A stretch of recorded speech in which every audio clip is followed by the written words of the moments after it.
Visibility mode की। तो last class में इसी टॉपिक को हम डिस्कस कर रहे थे, ठीक है। तो एक बार इसी को कंटिन्यू कर रहे हैं हम लोग कि प्राइवेट विजिबिलिटी मोड का क्या मीनिंग रहेगा। देखें, अगर हम बात करें विजिबिलिटी मोड प्राइवेट की, तो देखें इस कंसेप्ट को समझने के लिए मैं इस प्रोग्राम को एक बार रिपीट कर रही हूँ। मैंने समझाया था कि हमारे पास में एक पर्सन क्लास है, ठीक है। पर्सन क्लास में 2 डेटा मेंबर्स हैं, नेम और एज। इसमें मैंने इनको प्राइवेटली डिक्लेयर किया, यानी कि प्राइवेट डिक्लेरेशन सेक्शन में डिफाइन किया है। इसके अलावा अगर मैं बात करूं एक्सेप्ट डेटा और डिस्प्ले डेटा, ये 2 मेंबर फंक्शन मैंने क्रिएट किए हैं, जिनका काम क्या रहेगा, इन डेटा मेंबर्स की वैल्यू को सिंपली एक्सेप्ट करना और डिस्प्ले करवाना, ठीक है। इसके बाद सेम मैंने एम्प्लॉय क्लास क्रिएट की है। जो एग्जाम्पल हम अभी तक देखते हुए आ चुके हैं उसी को ही मैं यहाँ पर रिपीट कर रही हूँ, ठीक है। अब यहाँ पर employee class simply child class है। कौन सी क्लास की? पर्सन क्लास की। ये तो यहाँ पर समझ में आ गया। अगर हम इस डायग्राम की बात करें तो यहाँ से भी क्लियर हो जाएगा, ठीक है। तो यहाँ पर जो हमारे पास में एम्प्लॉय क्लास है वो सिंपली इस पर्सन क्लास की क्या है? Child class. लेकिन अब हमने जब पर्सन क्लास को इनहेरिट किया, मतलब पर्सन क्लास के सारे फीचर्स एम्प्लॉय क्लास में यूज किए, तो हमने यहाँ पर विजिबिलिटी मोड में पर्टिकुलर जो वर्ड है वो मेंशन कर दिया प्राइवेट। दैट मीन्स अब हम पर्टिकुलर पेरेंट क्लास के जितने भी पब्लिक मेंबर्स हैं, ठीक है। प्राइवेट मेंबर तो हम डेफिनेटली चाइल्ड क्लास में एक्सेस कर ही नहीं सकते, लेकिन अगर मैं पेरेंट क्लास के पब्लिक मेंबर्स की बात करूं, जिनको कि मैंने पब्लिक डिक्लेरेशन सेक्शन में डिफाइन किया है, ठीक है, तो उनको हम चाइल्ड क्लास में तो एक्सेस कर सकते हैं। कब? जब विजिबिलिटी मोड प्राइवेट है। लेकिन उन पर्टिकुलर पब्लिक मेंबर्स को हम मेन में एक्सेस नहीं कर सकते। ये ही यहाँ पर प्राइवेट विजिबिलिटी मोड का मतलब है। तो अगेन मैं बात करूं एम्प्लॉय क्लास की, तो 2 डेटा मेंबर्स जो हमने प्रीवियस एग्जांपल्स में भी देखे थे वही मैंने यहाँ पे यूज किए हैं, और इनमें वैल्यू एक्सेप्ट करवाने के लिए एक्सेप्ट और डिस्प्ले फंक्शन बनाया है। और एक्सेप्ट फंक्शन जो कि चाइल्ड का है, यानी कि एम्प्लॉय क्लास का, उसको कॉल करने से पहले मैंने पेरेंट क्लास के एक्सेप्ट फंक्शन को कॉल किया है। तो देखिए यहाँ पर अगर मैं बात करूं एक्सेप्ट डेटा और डिस्प्ले फंक्शन में मैंने डिस्प्ले डेटा फंक्शन को कॉल किया, तो ये इस पर्टिकुलर लाइन में एरर आपको शो नहीं होगी। क्यों? क्योंकि जब हमारे पास में विजिबिलिटी मोड प्राइवेट भी अगर होगा तो पेरेंट क्लास के पब्लिक मेंबर्स को हम डेफिनेटली चाइल्ड में एक्सेस कर सकते हैं, ठीक है। तो यहाँ पर मैंने इन मेंबर्स को एक्सेस किया, और अगर मैं एक्सेप्ट डेटा, ठीक है, और डिस्प्ले डेटा को अगर मेन में एक्सेस करती तो ये यहाँ पर एरर शो करता। क्यों? क्योंकि विजिबिलिटी मोड यहाँ पर प्राइवेट है, यानी कि हम पर्सन क्लास को चाइल्ड क्लास में जब इनहेरिट कर रहे हैं तो हम प्राइवेट विजिबिलिटी मोड को यूज कर रहे हैं, ठीक है। तो अब बाकी का तरीका वही है कि मैंने यहाँ पर जो चाइल्ड क्लास है उसका ऑब्जेक्ट क्रिएट किया है, देन चाइल्ड क्लास का एक्सेप्ट फंक्शन को कॉल किया है, ठीक है। तो एक्सेप्ट फंक्शन जब कॉल होगा तो देखिए यहाँ पर सबसे पहले चाइल्ड क्लास का एक्सेप्ट फंक्शन सबसे यहाँ पर सर्च किया जाएगा। यहाँ पर एक्सेप्ट फंक्शन एग्जिस्ट करता है तो ये सिंपली फंक्शन कॉल हो जाएगा। लेकिन इसके कॉल होने से पहले मैंने इसकी कोडिंग में पेरेंट क्लास के एक्सेप्ट डेटा फंक्शन को कॉल किया है, ठीक है। बाकी हमने जितना भी कंसेप्ट अभी देखा है प्रोग्रामिंग का, मतलब इस तरह के इनहेरिटेंसेस को यूज करने का, ये कंसेप्ट सेम ही रहेगा। देन एक्सेप्ट डेटा पेरेंट का जब कॉल हो जाएगा, ये देखें पेरेंट का एक्सेप्ट डेटा जब कॉल होगा तो नेम और एज का इनपुट लेने के बाद, ठीक है, ये जब फंक्शन कंप्लीटली कॉल हो जाएगा तो उसके बाद एक्सेप्ट फंक्शन की जो कोडिंग है वो एग्जीक्यूट होगी। आई मीन टू से कि यहाँ पर एम्प्लॉय आईडी और सैलरी का इनपुट लिया जाएगा। सेम डिस्प्ले फंक्शन के साथ भी यही काम किया गया है कि जब चाइल्ड क्लास का डिस्प्ले फंक्शन मैंने यहाँ पे कॉल किया तो सबसे पहले पेरेंट क्लास के डिस्प्ले डेटा फंक्शन को कॉल किया। अब अगर दोनों क्लासेस में सेम नाम का फंक्शन होता तो वो कहलाता मेथड ओवरराइडिंग, और उस केस में हम पेरेंट क्लास के फंक्शन को यूज कैसे करेंगे ये हम ऑलरेडी पढ़ चुके हैं, ठीक है। तो ये एग्जाम्पल यहाँ पर कंप्लीट होता है। यहाँ तक अगर कोई डाउट रह गया हो तो प्लीज पूछ लीजिए।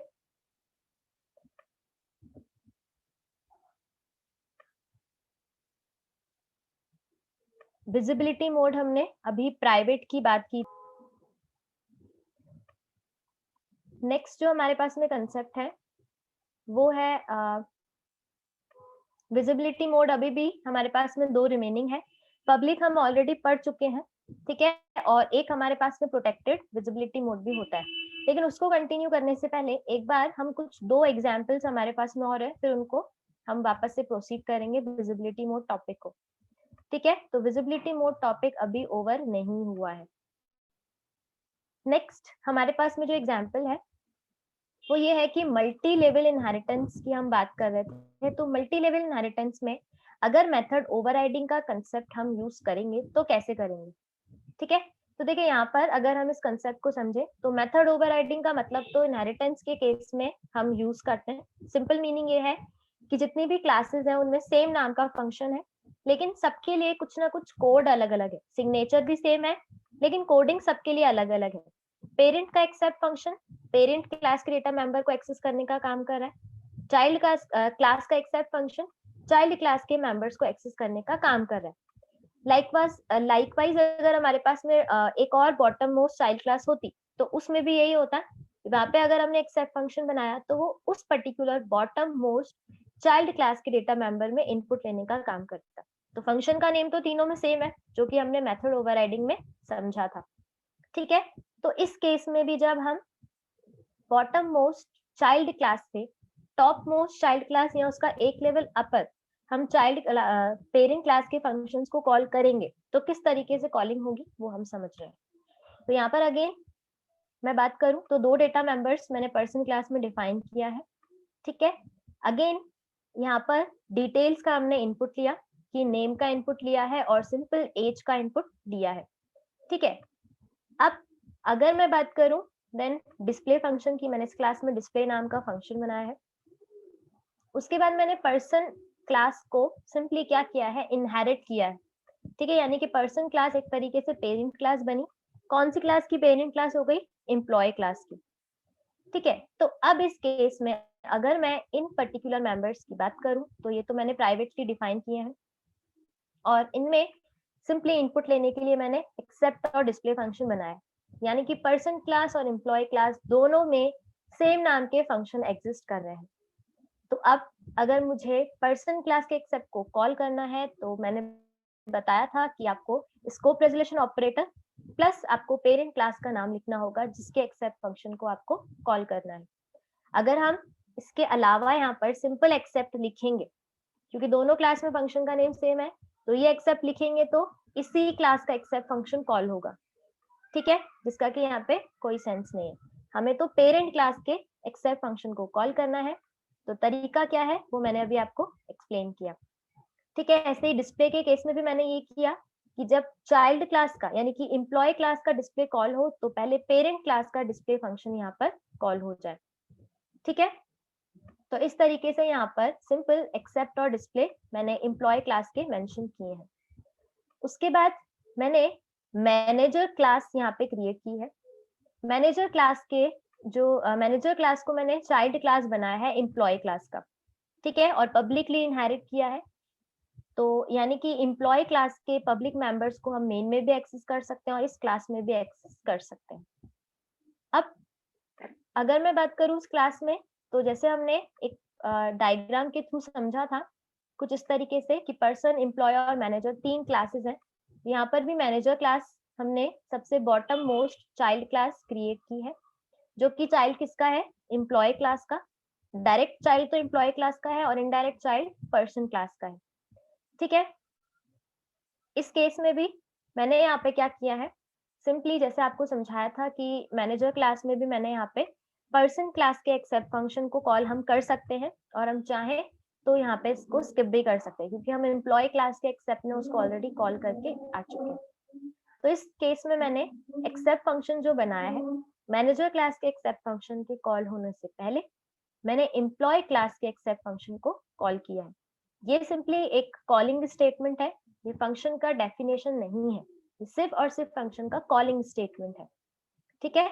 और उसके बाद जब एम्प्लॉय क्लास का एक्सेप्ट फंक्शन कॉल होगा, तो देखें यहाँ पर हमने क्या किया, एम्प्लॉय क्लास के एक्सेप्ट फंक्शन के कॉल होने से पहले अभी देखा था कि पर्सन क्लास के एक्सेप्ट फंक्शन को कॉल किया है।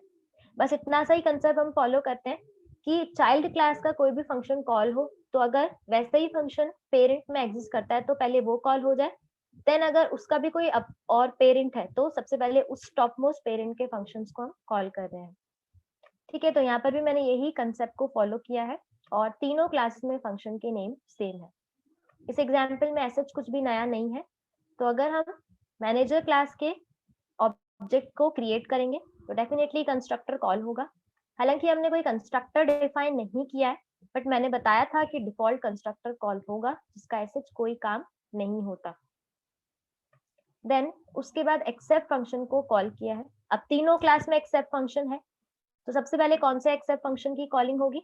सबसे पहले एक्सेप्ट फंक्शन को जिस क्लास का ऑब्जेक्ट है उसी में सर्च किया जाएगा।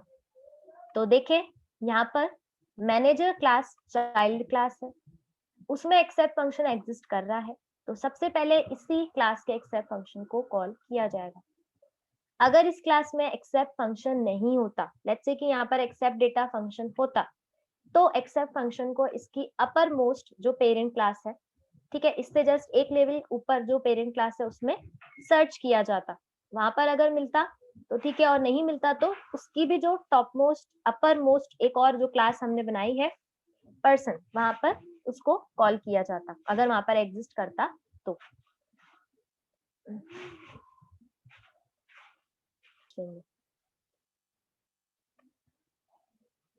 चलिए अब नेक्स्ट एग्जाम्पल की बात करूं तो नेक्स्ट एग्जाम्पल है हमारे पास में एग्जाम्पल नंबर 158। ठीक है, अब यहाँ पर बात हो रही है कि अगर हम बात करें सिंगल इनहेरिटेंस की, अभी हमने देखा था मल्टी लेवल इनहेरिटेंस के केस में कि हम किस तरीके से क्या कर सकते हैं, जो भी हमने तीनों क्लासेस में सेम नाम के फंक्शंस को क्रिएट किया है उनको यूज कर सकते हैं। ठीक है, ऐसे ही मैं अगर मैनेजर क्लास के ऑब्जेक्ट को क्रिएट करूंगी तो मैं एक्सेप्ट और डिस्प्ले फंक्शन को कॉल करूंगी सबसे पहले मैनेजर क्लास के, तो सबसे पहले एम्प्लॉय क्लास के फंक्शन को कॉल करेगा और एम्प्लॉय से भी पहले उसकी जो पेरेंट क्लास है उसके फंक्शंस कॉल हो जाएंगे और उसके अकॉर्डिंग सबसे पहले इन मेंबर्स का इनपुट लिया जाएगा, पेरेंट क्लास के नेम और एज का, एम्प्लॉय आईडी और सैलरी का इनपुट लिया जाएगा जो कि एम्प्लॉय क्लास के हैं, और मैनेजर क्लास का अलाउंस का इनपुट लिया जाएगा और आफ्टर दैट मैंने डिस्प्ले फंक्शन के साथ इनको कॉल किया है। ठीक है, तो ये तो बात हो गई सिंपली कि जो प्रोग्राम था उसका आउटपुट क्या रहेगा। अब अगर हम बात करें कि हमारे पास में सिंगल लेवल इनहेरिटेंस है, ठीक है, उसमें अगर हम कंस्ट्रक्टर क्रिएट करें तो उनका कॉलिंग का क्या तरीका रहेगा। हमने अभी तक देखा था कि जिस क्लास का ऑब्जेक्ट है जैसे ही क्रिएट होगा तो सबसे पहले कंस्ट्रक्टर कॉल होगा, लेकिन यहाँ पर जब हम इनहेरिटेंस की बात करें तो सिनेरियो थोड़ा सा चेंज हो जाता है। ठीक है, कैसे क्या होगा इसको एक एग्जाम्पल के थ्रू समझ रहे हैं। तो सबसे पहले हम जो कंस्ट्रक्टर है उसके पैरामीटराइज्ड टॉपिक की बात कर रहे हैं। हमने नॉन पैरामीटराइज्ड टॉपिक की बात कर रहे हैं, हमने पैरामीटराइज और टोटल 4 तरीके के कंस्ट्रक्टर देखे थे, जिसमें से कॉपी कंस्ट्रक्टर मैंने अभी आपको एक्सप्लेन नहीं किया, वो हम आगे चल के देखेंगे। तो डिफॉल्ट कंस्ट्रक्टर मैंने आपको बताया था, एक बताया था नॉन पैरामीटराइज जो कोई आर्गुमेंट नहीं लेता और एक पैरामीटराइज जो कि आर्गुमेंट एक्सेप्ट करता है। ठीक है, लेकिन डिस्ट्रक्टर को कभी भी हम आर्गुमेंट पास नहीं कर सकते, ऐसा भी हमने समझा था। तो इस केस में अगर मैं बात करूं, मैंने पेरेंट नाम से ही एक पेरेंट क्लास क्रिएट की है। अभी तो एक सिंपल क्लास है क्योंकि मैंने चाइल्ड नहीं बनाया, ठीक है, किसी भी क्लास को उस क्लास का, तो ये तो हम नहीं कह सकते कि ये एक पेरेंट क्लास है, लेकिन मैंने इसका नाम जरूर पेरेंट मेंशन किया है। ठीक है, विजिबिलिटी मोड के रिगार्डिंग कंफ्यूजन अभी आगे रिजॉल्व मैं करती हूँ। तो नेक्स्ट क्लास में भी वो मैं एक डायग्राम के थ्रू आप लोगों को समझाती हूँ। ठीक है, तो देखिए यहाँ पर प्राइवेट जो हमारे पास में कंसेप्ट है, मैंने प्राइवेट डिक्लेरेशन सेक्शन में यहाँ पर ए जो हमारे पास में डेटा मेंबर है उसको क्रिएट किया है और एक नॉन पैरामीटराइज कंस्ट्रक्टर क्रिएट किया है जिसमें मैंने इस डेटा मेंबर में वैल्यू 30 असाइन की है और सिंपली ये स्टेटमेंट मैंने मेंशन किया है। ऐसे ही इस क्लास में डिस्प्ले फंक्शन बनाया है, एक्सेप्ट फंक्शन नहीं बनाया है। सेम अब मैंने क्या किया है, पेरेंट जो हमारे पास में क्लास थी, ठीक है, उसको मैंने इस चाइल्ड क्लास का क्या बना दिया, एक तरीके से बेस क्लास बना दी, ठीक है। तो अब इस केस में पेरेंट तो बेस क्लास है और जो सब क्लास है, ठीक है, वो क्या हो गई हमारे पास में चाइल्ड नाम की सब क्लास एग्जिस्ट कर रही है, ठीक है। यानी कि ये कुछ ऐसा सिनेरियो यहाँ पे क्रिएट हुआ है, पेरेंट बेस क्लास यानी कि सुपर क्लास हो गई और ये हमारे पास में सब क्लास हो गई जिसका कि नाम चाइल्ड है, ठीक है। यहाँ पर मैंने चाइल्ड का कंस्ट्रक्टर बनाया और डेटा मेंबर जो कि बी नाम का था उसको मैंने वैल्यू से इनिशियलाइज कर दिया और कंस्ट्रक्टर कॉलिंग का एक स्टेटमेंट मैंने यहाँ पे मेंशन किया है। देन इस क्लास में मैंने यहाँ पर डिस्प्ले नाम का फंक्शन क्रिएट किया था और यहाँ पे डिस्प्ले डेटा नाम का फंक्शन क्रिएट किया है। तो अब जब आप पेरेंट क्लास के डिस्प्ले को कॉल करेंगे तो आप चाहे तो कोलन लगा के मेंशन कर सकते हैं, लेकिन कोलन यहाँ पे जरूरत नहीं है वैसे, क्योंकि दोनों क्लास के फंक्शंस का जो नेम है वो डिफरेंट डिफरेंट है, ठीक है। तो मेथड ओवरराइडिंग नहीं हुई है यहाँ पर, तो आप सिंपली ऐसे भी कॉल कर सकते हैं, ये वैलिड है। यहाँ तक कोई डाउट है तो पूछ लीजिए। अगेन विजिबिलिटी मोड पब्लिक की बात की है हमने। अब अगर बात करें इस पर्टिकुलर कंसेप्ट की यानी कि मेन की अगर हम बात करें तो जितनी भी क्लासेस हमने क्रिएट की हैं, चाइल्ड और पेरेंट दो अलग अलग क्लासेस थी, ठीक है। चाइल्ड यहाँ पर एक हमारे पास में सब क्लास है और पेरेंट जो है हमारे पास में एक बेस क्लास है, ठीक है। यानी कि एक तरीके से अगर हम बोले सिंपल शब्दों में तो ये पेरेंट क्लास होगी, ये चाइल्ड क्लास होगा और इनका नाम भी मैंने वही रखा है, पेरेंट और चाइल्ड, ठीक है। तो अब क्योंकि हमने कंस्ट्रक्टर कॉलिंग की हम बात कर रहे हैं तो देखिए यहाँ पे समझने वाली क्या बात है कि जब हम चाइल्ड क्लास का ऑब्जेक्ट क्रिएट करेंगे तो उस केस में सबसे पहले मैंने आपको ये बताया था कि जब भी हम किसी भी क्लास का ऑब्जेक्ट क्रिएट करते हैं तो सिंपली उस पर्टिकुलर क्लास का कंस्ट्रक्टर कॉल होता है। लेकिन यहाँ पर हमने चाइल्ड क्लास जो क्रिएट की है जिसका कि नाम चाइल्ड है, ठीक है, वो सिंपली इस पेरेंट क्लास की क्या है, चाइल्ड क्लास, या मैं यूं कहूँ कि ये सब क्लास है और ये बेस क्लास है, ठीक है। तो इस केस में जब हम इनहेरिटेंस की बात करते हैं तो देखिए यहाँ पे समझने वाली क्या बात रहेगी कि कौन सी क्लास का कंस्ट्रक्टर पहले कॉल होगा, ठीक है, वो देखते हैं अभी हम। इस केस में जब भी हम चाइल्ड क्लास यानी कि सब क्लास का ऑब्जेक्ट क्रिएट करेंगे तो सबसे पहले पेरेंट क्लास जो है उसका कंस्ट्रक्टर कॉल होगा। यहाँ पर मैंने कोई ऐसे आर्ग्यूमेंट पास नहीं किए हैं, तो इसके अकॉर्डिंग जो नॉन पैरामीटराइज कंस्ट्रक्टर कॉल होगा वो कौन सी क्लास का कॉल होगा, पेरेंट क्लास का, यानी कि इसकी जो पेरेंट क्लास है उसका नॉन पैरामीटराइज कंस्ट्रक्टर पहले कॉल होगा, ठीक है। तो उसके अकॉर्डिंग मैं अगर आउटपुट की बात करूं तो देखिए constructor of parent class called, ये सबसे पहले आपको स्टेटमेंट मेंशन किया हुआ रहेगा। देन उसके बाद चाइल्ड क्लास का नॉन पैरामीटराइज कंस्ट्रक्टर कॉल होगा। अब आप लोग एक कंसेप्ट को नोटिस करिए कि मैंने जब कंस्ट्रक्टर को सिंपल कॉल किया तो मैंने यहाँ पर कहीं ये स्टेटमेंट मेंशन नहीं किया कि पहले किस क्लास का कंस्ट्रक्टर कॉल होगा। हम फंक्शन के कॉलिंग के केस में तो ऐसा कर रहे थे कि जब हम चाइल्ड क्लास के डिस्प्ले डेटा फंक्शन को कॉल करें तो पहले पेरेंट क्लास का डिस्प्ले कॉल हो जाए, लेकिन कंस्ट्रक्टर में हमने ऐसा कोई स्टेटमेंट मेंशन नहीं किया है। तो भी जब भी हम इनहेरिटेंस की बात करें तो अगर हम सबसे बॉटम मोस्ट चाइल्ड क्लास का ऑब्जेक्ट क्रिएट करेंगे तो डेफिनेटली पहले उसका जो पेरेंट है उसका कंस्ट्रक्टर कॉल होगा, ठीक है। तो सबसे पहले पेरेंट क्लास का कंस्ट्रक्टर कॉल होगा। तो स्टेटमेंट अभी हमने देखा कि आउटपुट हमें क्या विजिबल होगा, ये आउटपुट विजिबल होगा और जो हमारा ऑब्जेक्ट था, ठीक है, जो हमने ऑब्जेक्ट क्रिएट किया, ठीक है, उसका ए डेटा मेंबर जो था, मतलब कहने का मतलब है E1 जो हमारे पास में ऑब्जेक्ट था, ठीक है। तो सिंपली जब पेरेंट क्लास का नॉन पैरामीटराइज कंस्ट्रक्टर कॉल हुआ तो वैल्यू असाइन हो गई। देन चाइल्ड का नॉन पैरामीटराइज कंस्ट्रक्टर कॉल हुआ और सिंपली जो चाइल्ड क्लास का डेटा मेंबर था उसमें वैल्यू असाइन हो गई। देन उसके बाद मैं अगर डिस्प्ले डेटा फंक्शन को कॉल करूं, क्योंकि ये फंक्शन सबसे पहले सर्च किया जाएगा जिस क्लास का ऑब्जेक्ट है, तो ये ऑब्जेक्ट है चाइल्ड क्लास का, ठीक है, ऐसी क्लास जिसका की नाम चाइल्ड है।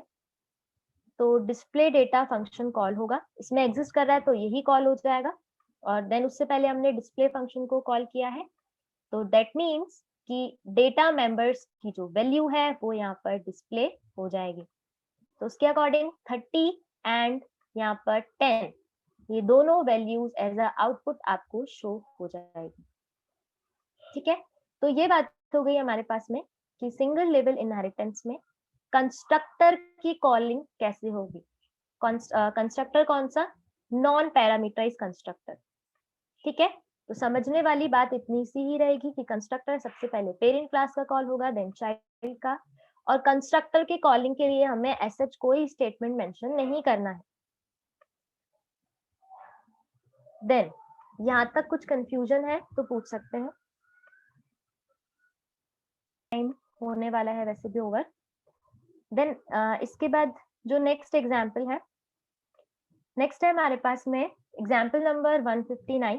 ठीक है, इसमें हम देख रहे हैं कि अभी हमने देखा था पैरामीटराइज कंस्ट्रक्टर की हमने बात की थी। अब ऐसे ही अगर हमने चाइल्ड क्लास का कंस्ट्रक्ट ऑब्जेक्ट क्रिएट किया, ठीक है, और अगर हमने आर्ग्यूमेंट्स पास किए हैं, ठीक है, तो उस केस में सबसे पहले चाइल्ड क्लास का जैसे ही ऑब्जेक्ट क्रिएट होगा तो डेफिनेटली पहले पेरेंट क्लास का कंस्ट्रक्टर कॉल होगा। ठीक है, चाहे वो पैरामीटराइज, अगर हमने यहाँ पे कोई आर्ग्यूमेंट सेंड नहीं किए तो नॉन पैरामीटराइज पेरेंट क्लास का कंस्ट्रक्टर पहले कॉल होगा, देन उसके बाद चाइल्ड क्लास का नॉन पैरामीटराइज कंस्ट्रक्टर कॉल होगा। लेकिन अगर हम आर्ग्यूमेंट सप्लाई कर रहे हैं तो उस केस में क्या सिनेरियो होगा वो हम इस एग्जाम्पल के थ्रू समझ रहे हैं कि आर्ग्यूमेंट अगर हम देंगे तो कैसे, कौन सा कंस्ट्रक्टर कॉल होगा। हालांकि कॉल तो पेरेंट क्लास का ही होगा, लेकिन किस तरीके से कॉल होगा वो अभी हम समझ रहे हैं। तो मैंने इस एग्जाम्पल में, अगर मैं इस एग्जाम्पल के डायग्राम की बात करूं तो देखें यहाँ पर मैंने ए और बी ये दो क्लासेस क्रिएट की हैं। डायग्राम से समझ आ रहा होगा कि बी क्लास यहाँ पर चाइल्ड क्लास है और एरो सिंपली ऊपर की तरफ है, अपवर्ड्स डायरेक्शन में है, तो ये चाइल्ड क्लास है और ये पेरेंट क्लास है। ठीक है, यानी कि इसको हम सुपर क्लास भी कह सकते हैं, बेस क्लास भी कह सकते हैं, और ये हमारे पास में क्या हो गई, सिंपली सब क्लास, या जिसको हम डिराइव्ड क्लास भी कह सकते हैं। ठीक है, दोनों क्लासेस में मैंने सिंपली कंस्ट्रक्टर्स क्रिएट किए हैं। ए क्लास में कंस्ट्रक्टर एक नॉन पैरामीटराइज और पैरामीटराइज दोनों क्रिएट किए हैं। ठीक है, और सिंपली यहाँ पर जो A1 क्रिएट किया है वो क्या कर रहा है, ए डेटा मेंबर में वैल्यू असाइन करने का काम कर रहा है। ठीक है, और ए क्लास में मैंने प्राइवेट डिक्लेरेशन सेक्शन में ए डेटा मेंबर क्रिएट किया है। देन डिस्प्ले फंक्शन यहाँ पे मैंने क्रिएट किया है जो कि ए डेटा मेंबर की वैल्यू को सिंपली क्या कर रहा है, डिस्प्ले करने का काम कर रहा है। लास्ट अगर हम देखें तो मैंने बी क्लास में बी क्लास के दो कंस्ट्रक्टर्स डिफाइन किए हैं, पैरामीटराइज और एक नॉन पैरामीटराइज। तो ये तो हो गया नॉन पैरामीटराइज और ये सिंपली पैरामीटराइज। ठीक है, अब यहाँ पर मैंने दो आर्ग्यूमेंट सेंड किए हैं, जबकि क्लास में तो डेटा मेंबर एक ही है। तो अब यहाँ पे दो आर्ग्यूमेंट्स क्यों सेंड किए हैं, कैसे क्या होगा वो हम समझेंगे, लेकिन नेक्स्ट क्लास में इस पर्टिकुलर कंसेप्ट को कंटिन्यू करेंगे। आज के लिए इतना ही। यहाँ तक कोई डाउट रह गया हो तो पूछ सकते हैं।